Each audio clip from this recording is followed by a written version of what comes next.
E nós abrimos aqui a palavra desse primeiro versículo dizendo assim, desta maneira, na voz do apóstolo Paulo: será que eu não sou um homem livre? Por acaso eu não sou um apóstolo? Ele faz essas perguntas, porque quando se contesta muito a nosso respeito, nós também temos a tendência de fazermos pergunta ao contrário, não é isso? Então ele faz isso: será que eu não sou um apóstolo? Será que eu não vi Jesus, o nosso Senhor? Ou seja, por tudo que eu relatei do meu apostolado, até onde cheguei, até onde a igreja se estabeleceu, será que vocês não estão entendendo que eu sou um apóstolo? Será que vocês não estão entendendo que eu vi Jesus? Em outras palavras, está dizendo: eu não sou como os outros apóstolos que estiveram passo a passo andando com Jesus, mas eu vi Jesus. Eu estava num certo momento da minha vida, na estrada de Damasco, em que Jesus falou comigo. Está entendendo? Então o apóstolo faz essas perguntas também para eles: será que eu não vi Jesus? Por acaso vocês não são resultado do meu trabalho que faço perante o Senhor? Ou seja, veja o desenvolvimento, o bom andamento da obra de Deus baseado no meu trabalho. Será que vocês, como igreja, não são resultado eficiente daquilo que eu realizei através da pregação do Evangelho? Ele faz essa observação. Por acaso vocês não são resultado do trabalho que faço? Do trabalho que faço em relação ao Senhor? Versículo 2: mesmo que não são, mesmo que outros não me aceitem, você me perdoa porque eu estou com o óculos aqui, ele faz uma curva. Ali ele faz assim: eu troquei o óculos, mas não teve jeito, continua aquela mesma curva.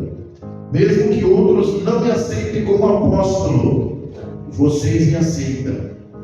Ele está dizendo assim: se outros não estão me aceitando, se as controvérsias estão acontecendo por aí através de outros ensinadores, outros doutores, seja o que for, que estão trabalhando contra mim, no quesito fazer observações contrárias ao meu apostolado, se eles não me aceitam, ele está dizendo: vocês me aceitam. Vocês me aceitam porque vocês têm que me conhecer. Vocês me conhecem. Porque eu já falei para vocês da minha vida. Eu já coloquei para vocês como foi o meu processo para a minha chegada ao apostolado. Então, eu coloco a vocês que vocês devem fazer essa observação a meu respeito positivamente. Vocês me aceitam, vocês mesmos, pelo fato de estarem unidos com o Senhor. Vocês são pessoas que estão unidas com o Senhor. Então esse é um fato importante para que vocês me aceitem. São prova de que eu sou um apóstolo. Vocês, igrejas, você, igreja de Corinto, são a prova do meu apostolado. E o apóstolo vem trazendo essas informações a respeito dos direitos que o apóstolo tem que receber da igreja, deve receber. São questões que o apóstolo aponta que são prerrogativas que valem para o sustento do apóstolo. No versículo 3 vai dizer assim: quanto às pessoas que me criticam, os tais que criticam o apóstolo, eu me defendo dizendo assim. Então já deixa claro que isso aqui é uma defesa. Ele está defendendo através de palavras. Então ele relata isso ao povo. Ele não quer um confronto com esse pessoal, mas ele simplesmente traz uma palavra de defesa. E ele no versículo 4 vai citar essa defesa. Será que eu não tenho direito de receber comida e bebida pelo meu trabalho? Ele está dizendo assim: será que eu não tenho esse direito? Talvez vocês não tenham resposta, mas eu vou dizer o que acontece em relação aos direitos de um apóstolo, em relação aos direitos daquele que ministra, daquele que leva a palavra verdadeiramente. Será que as minhas viagens eu não tenho direito de levar comigo uma esposa cristã, como fazem os outros apóstolos? os irmãos do Senhor Jesus e também Pedro. Ele está dizendo assim: ó, se todos têm o direito, reconhecidamente como apóstolos, de ter o seu sustento, de levar com eles as suas esposas, são fatos importantes que traz a eles benefício voltado ao entendimento da igreja para com eles, tanto em oferecer sustento, tanto em também admitir que eles também levem suas companhias, efetivamente falando aqui, esposa. Ou será que Barnabé e eu somos os únicos que temos que trabalhar para nos sustentar? Então ele coloca em xeque, essa pergunta aí, porque se todos estão entendendo que só os irmãos de Jesus, os apóstolos que andaram com Jesus, têm certos direitos, então ele coloca uma pergunta aqui também, dizendo: será que só eu e Barnabé somos os únicos que temos que trabalhar para nos sustentar? Quem já ouviu falar de algum soldado que pagou sua própria defesa no exército? O qual o fazendeiro que não come das uvas da sua própria plantação?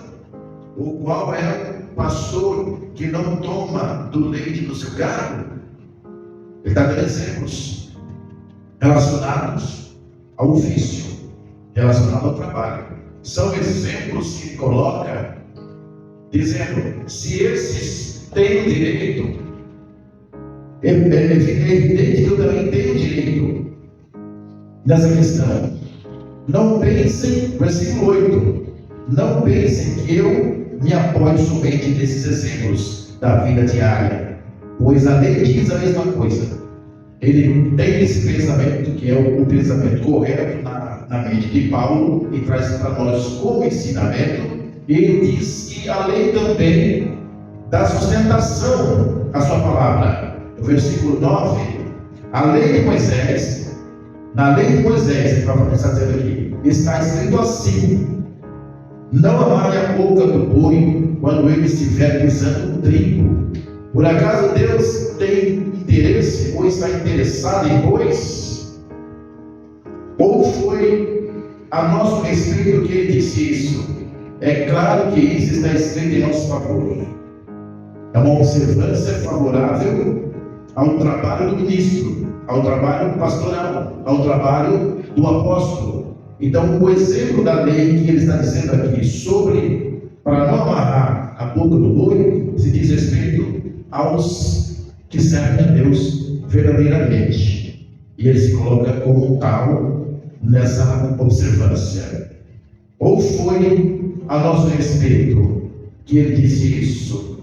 Claro que foi, Isso está escrito em nosso favor, tendo a pessoa que plantar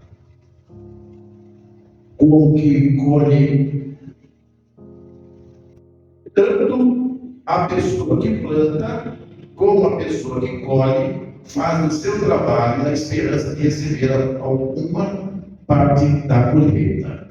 Todo o trabalho desenvolvido em toda a questão da nossa vida se tem a esperança de receber a sua parte.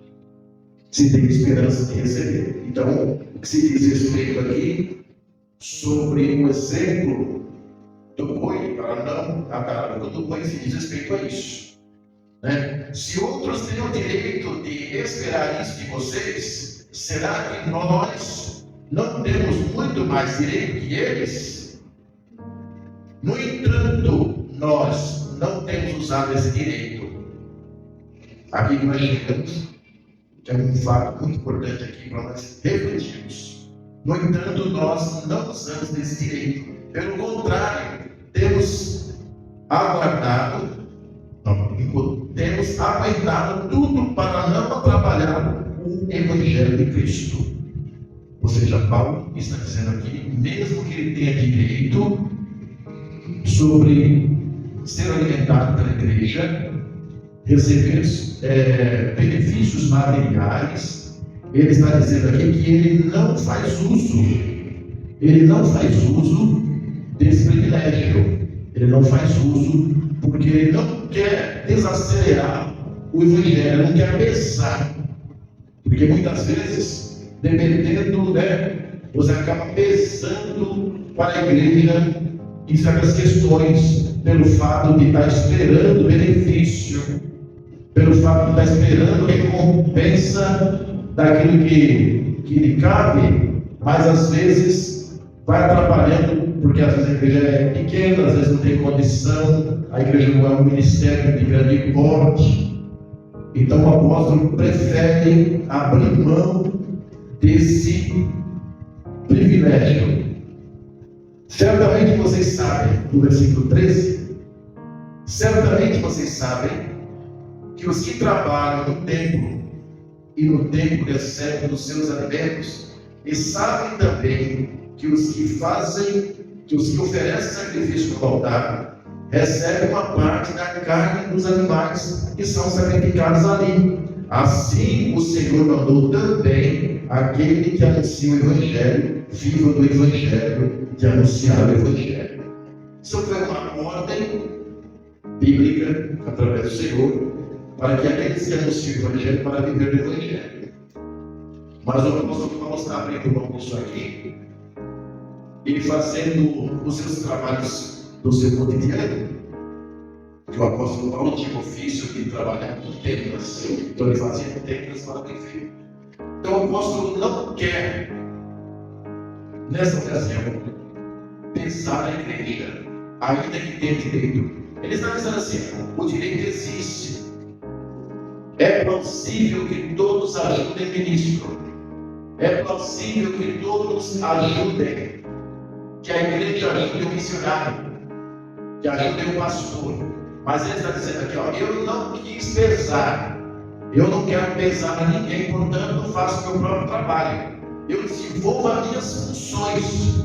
Por exemplo, o pastor que está na igreja e também trabalha fora.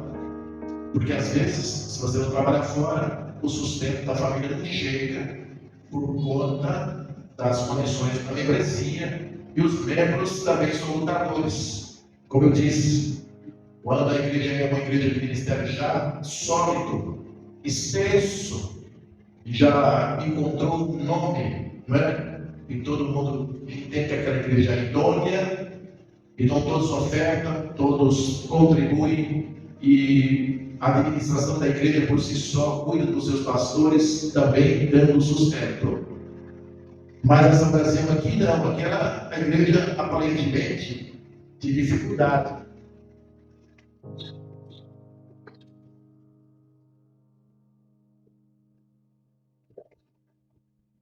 Então, meus irmãos, para que os irmãos entendam, isso trazendo para os nossos dias, chega assim, ser deselegante quando você recebe o pregador da palavra de Deus. Ele chega no final do culto, já cantou o grupo das irmãs, já cantou o grupo de jovens, a mensagem inicial foi feita, tudo aconteceu. E chega o pregador no final do culto, praticamente gera o microfone para ele ser deselegante.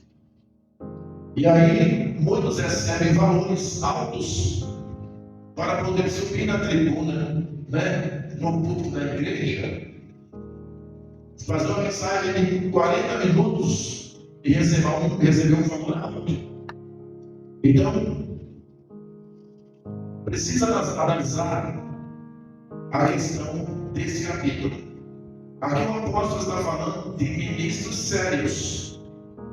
Aqui o apóstolo está falando de missionários sérios, de pessoas que levam o evangelho a sério. O apóstolo não está falando de brincadeira. Está entendendo?